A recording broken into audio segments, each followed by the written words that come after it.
하나님의 말씀을 봉독하겠습니다. 로마서 16장 25절에서 27절까지의 말씀입니다.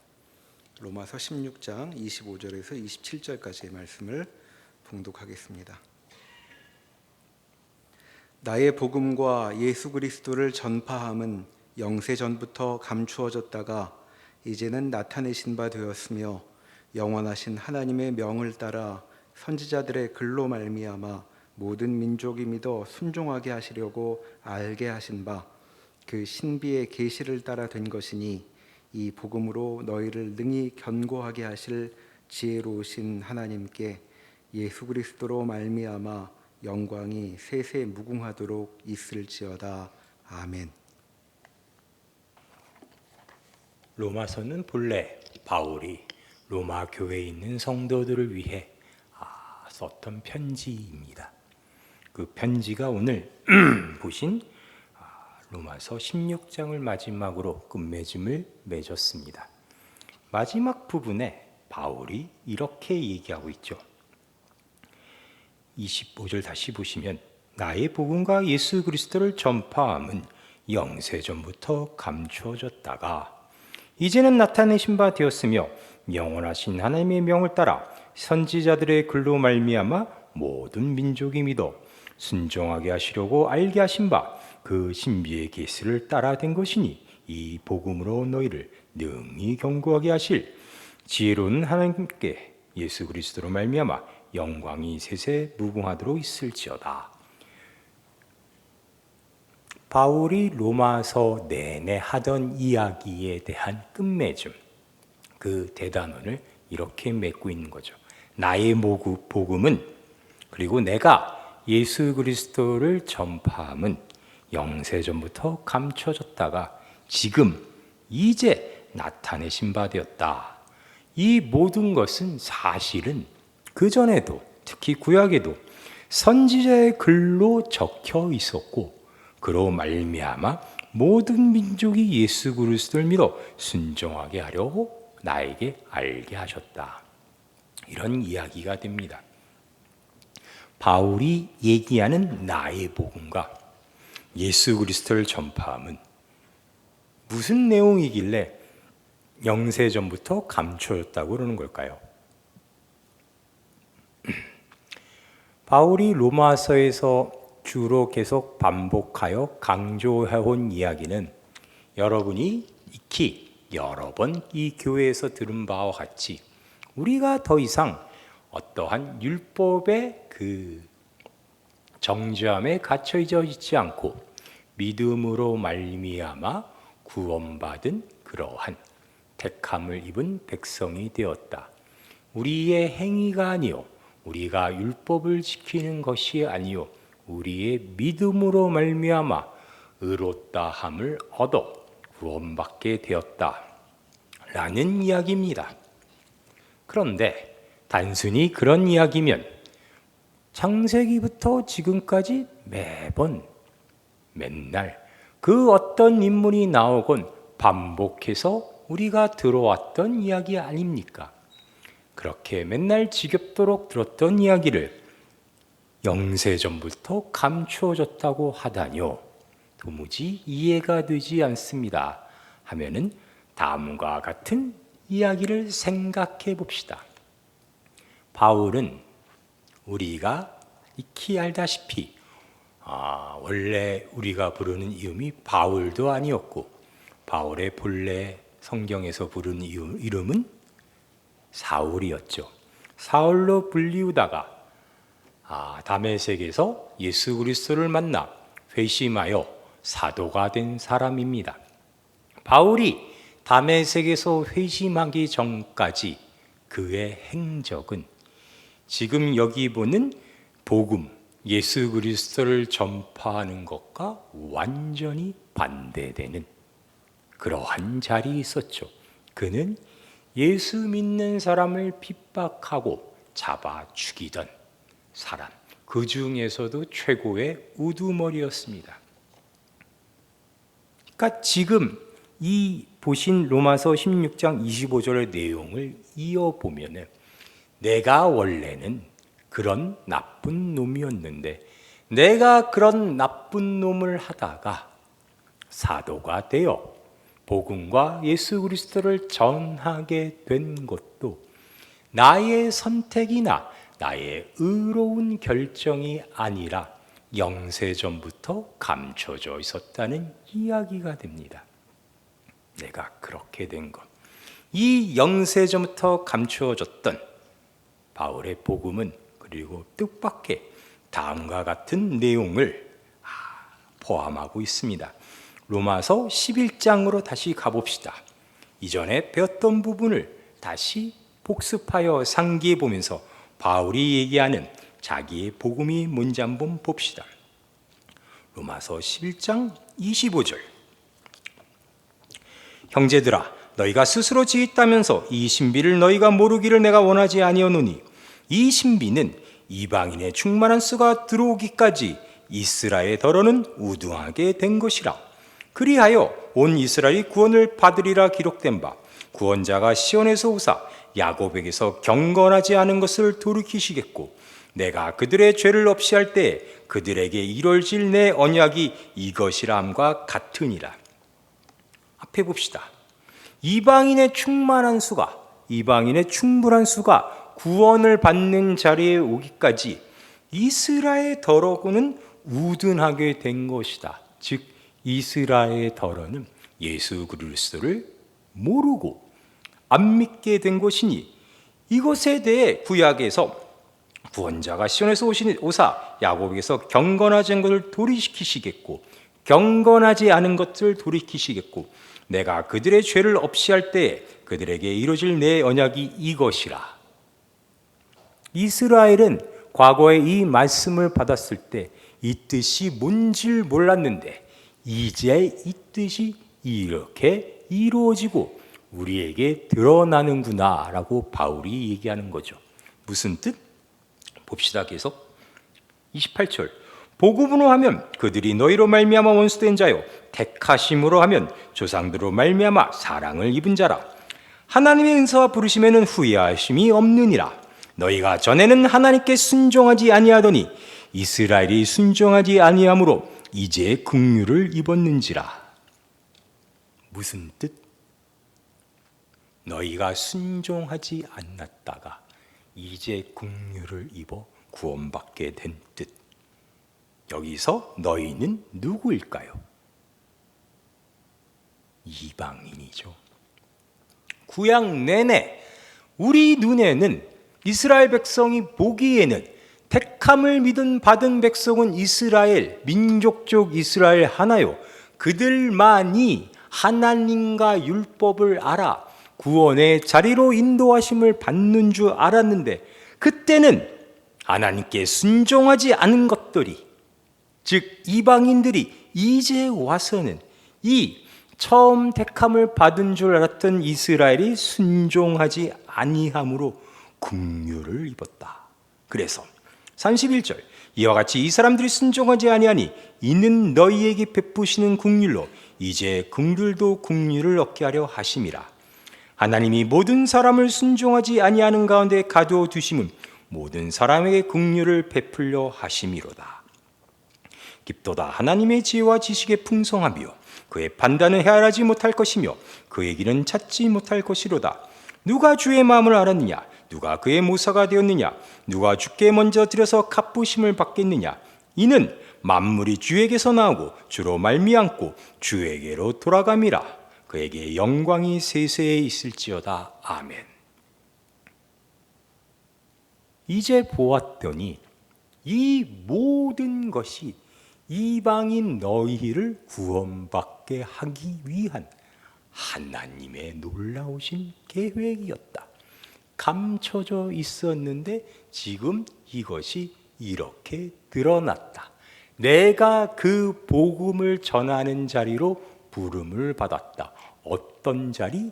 너희들의 사도, 이방인의 사도로 부름받아 하나님의 뜻은 이스라엘을 불순종하는데 가두어 두심으로 먼저 이방이 긍휼을 받고 그 긍휼로 말미암아 나중에는 이스라엘이 그 국류를 얻게 하여 하나님은 모든 민족을 잠시 불순종하는데 가두어 두심으로 그 모든 민족을 구원하시려는 뜻을 이제 우리에게 펼치시는구나 라고 증언하게 되는 거죠.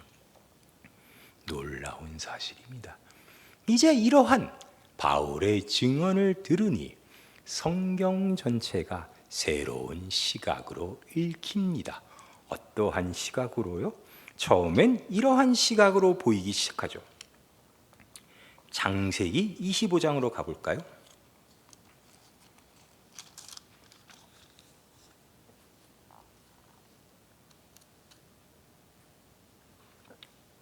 창세기 25장 21절에 보면 야곱의 출생에 관한 이야기가 나옵니다. 창세기 25장 21절 이삭이 그의 아내가 임신하지 못하므로 그를 위하여 여호와께 간구하매 여호와께서 그의 간구를 들으셨으므로 그의 아내 리브가가 임신하였더니 그 아들들이 그의 태 속에서 서로 싸우는지라 그가 이르되 이럴 경우에는 내가 어찌할꼬 하고 가서 여호와께 묻자온대 여호와께서 그에게 이르시되 두 국민이 내 태중에 있구나 두 민족이 내 복중에서부터 나누이리라 이 족속이 저 족속보다 강하겠고 큰 자가 어린 자를 섬기리라 큰 자가 어린 자를 섬기리라. 성경에 나오는 다른 표현을 또 이거를 설명해 보면 먼저 된 자가 나중되고 나중된 자가 먼저 될지라. 구약 성경 내내 하나님이 베푸시는 그의 섭리는 그러하였습니다. 여러분이 잘 아시는 아브라함, 그리고 이삭, 그리고 야곱, 그리고 요셉, 심지어 나중에 모세까지 그 누구도 태어날 때부터 맏아들, 즉 장자의 역할이 아니었습니다. 장자가 아니었습니다. 당시 그 이스라엘이 속한 그 고대 근동 사회에서 장자란 아버지를 완벽하게 대신하는 한 집안의 굉장히 중요한 인물입니다. 장자의 역할과 책임은 다른 형제들과 비교할 수가 없습니다. 그런데 하나님은 언제나 먼저 태어난 자가 아닌 나중 태어난 자를 그의 장자로 삼으시고 장자의 역할로 그를 부르셨습니다. 그것이 다음과 같은 장면에서 굉장히 크게 드러나니 출애굽기로 한번 다시 가보실까요?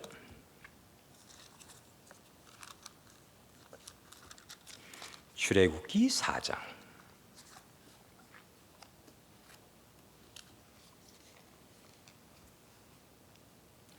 출애굽기 4장 22절에 하나님은 모세를 통하여 바로에게 이렇게 선언하십니다.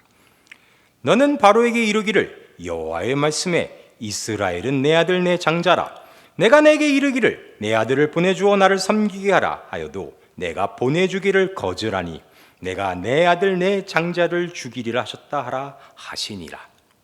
하나님이 이스라엘을 가리켜 내 장자다라고 세상 왕에게 선언하는 것은 이 땅에서 이스라엘은 나를 대변한다. 네가 그를 핍박함은 나를 핍박하며 네가 그를 노예로 잡아두면 나를 잠이 잡아두려 함과 같으니 때문에 나 역시 너를 대변하는 너의 장자를 치리라 하는 장면이죠. 과거 이 시기에 구약에서의 이스라엘 백성이 노예된 애굽에서 탈출하는 장면만 집중했을 때는 하나님께서 바로에게 이스라엘이 내 장자다 하는 장면이 감동적이면서 한편으로는 한없이 부럽기 짝이 없었습니다. 이스라엘은 좋겠다. 하나님이 그를 장자 삼으시니. 그런데 오늘 읽은 이 로마서 바울의 증언과 방금 읽었던 이 창세기의 야곱의 탄생비와 연결지어 보니 지금껏 보지 못했던 새로운 이야기가 이제 우리 눈에 보이는 거죠. 하나님이 그날 이스라엘을 장자라고 선언하는 순간 하나님의 큰 섭리는 그가 나중되고 장자된 이스라엘에 마치 동생과 같은 다른 민족이 나중된 자가 되어 결론적으로 예수 그리스도가 오심으로 인해 먼저 된 자, 즉 먼저 긍휼된 자가 되리라 하는 뜻이 이 출애굽기부터 이렇게 나타나고 있었던 겁니다. 여러분에게 적용하기 쉬운 이야기로 바꾸어 볼까요?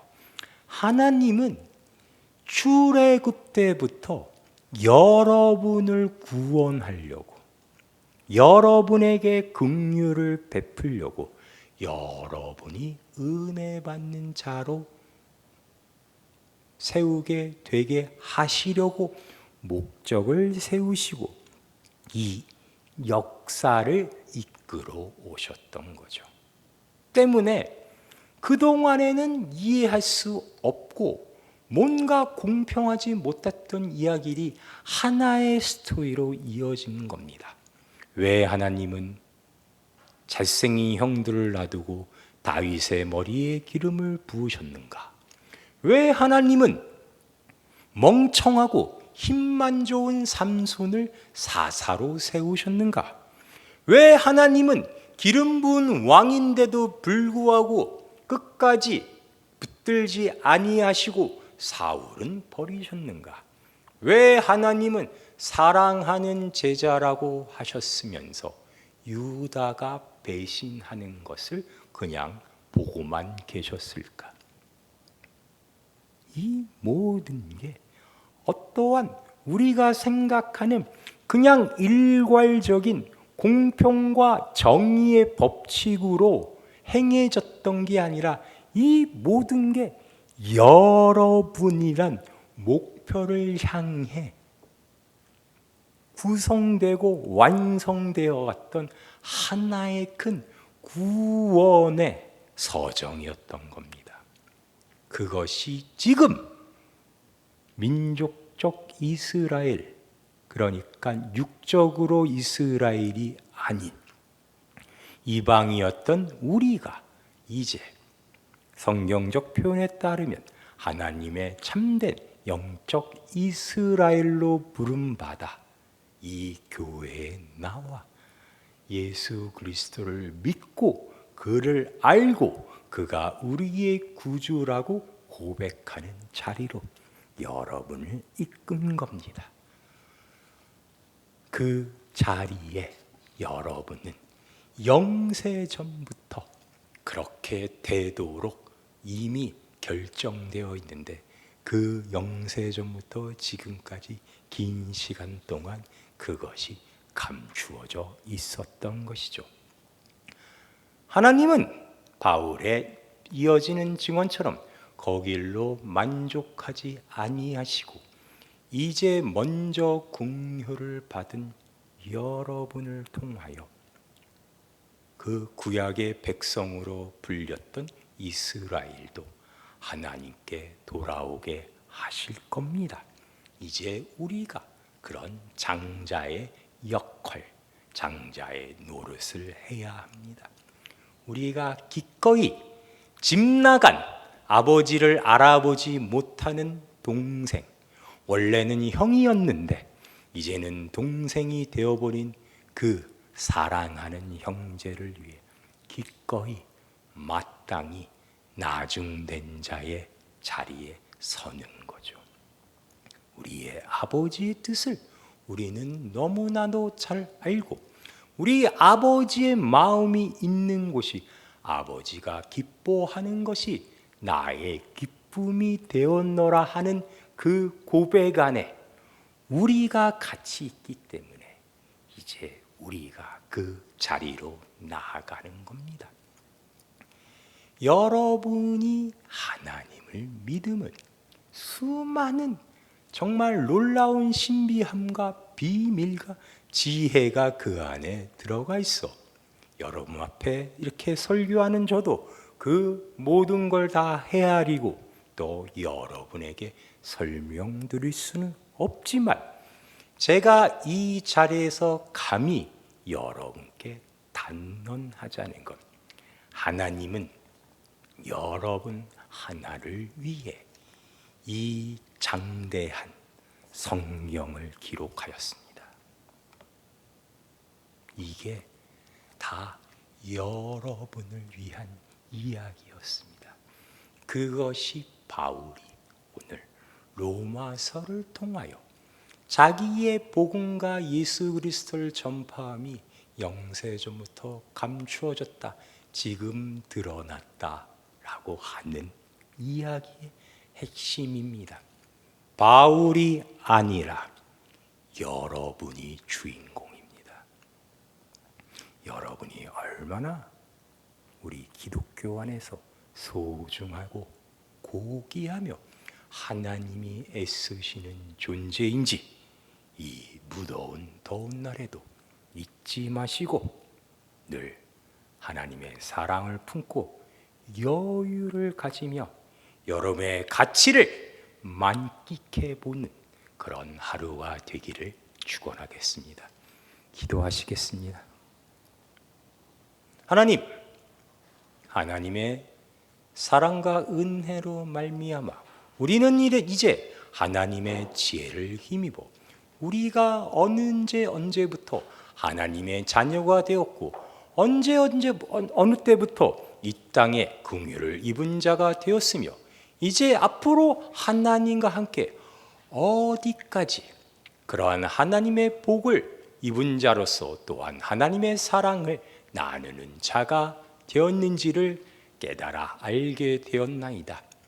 매일매일 어려운 삶 속에서 모든 것이 우리의 기대에 미치지 못하고 모든 것이 우리의 원대로 되지 않으며 언제나 실망과 절망 속에 한 치 앞도 보지 못하는 매일매일 삶에서 우리는 좌절하기 쉬우나 그런 좌절이 우리에게 닥칠 때마다 이 모든 것을 능히 이기시는 하나님이 우리를 영세전부터 우리만을 위하여 우리의 하나님 되셨음을 단 하루도 중단해 오지 않았다는 사실을 늘 우리가 기억하게 하소서.